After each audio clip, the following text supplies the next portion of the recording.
Bob, when looking back on your past, when did you first discover the true meaning of confidence, and describe the moment and or event?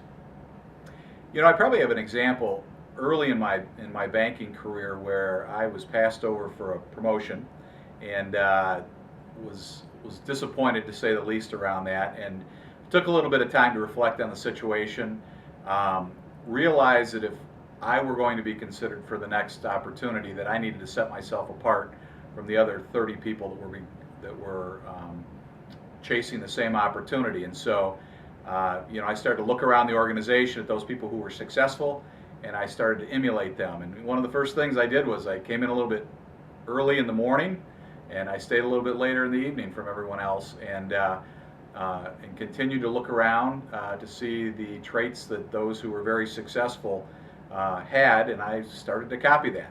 And once I did that, things started to happen for me, and I've tried to make that a part of the way in which I conduct myself throughout my career.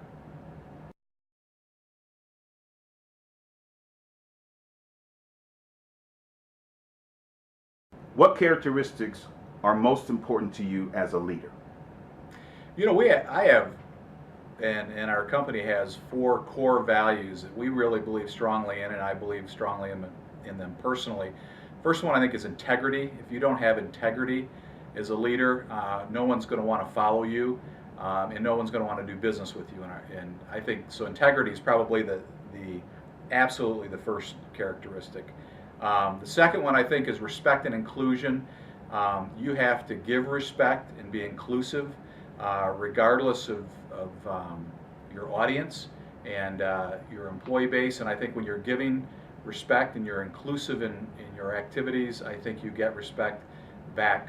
And I think that's an important trait as a leader as well. I would also say teamwork and collaboration is really important. I think you'll find when you go through your business career, if you choose that field, or really anywhere you go, that you can't get things done alone. You've got to have a strong team working with you, working for you, working alongside you if you're going to be successful.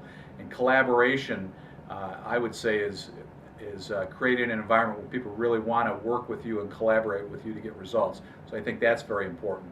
And then probably the final leg to that four-legged stool would be accountability. When you say you're going to do something, you've got to do it. You've got to follow through. And when you do that, you start to get the respect of others.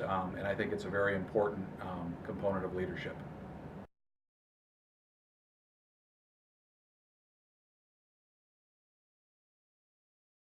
What leadership qualities do you look for in others?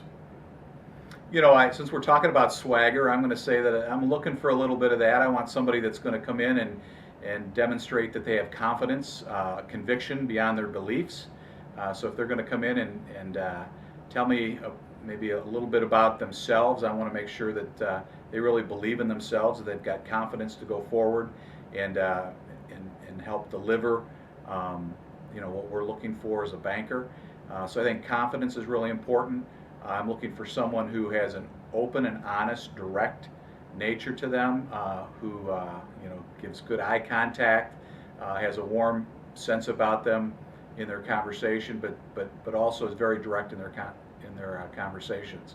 And then I'm looking for somebody who can give me examples of success that they've encountered along the way, whether it be in school, through an activity, a sports team, if you're just getting started, or through a prior work experience. Looking for somebody who can really demonstrate that they've had some success along the way in what they've done.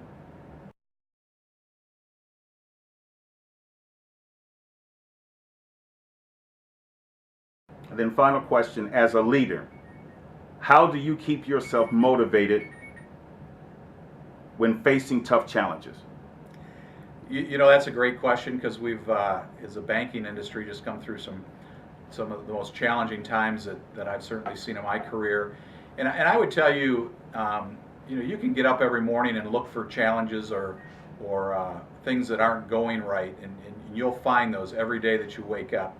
I've always tried to look for the good things that were going to happen throughout the day, look for the good things that happened yesterday, and look for the opportunities that I can create every day.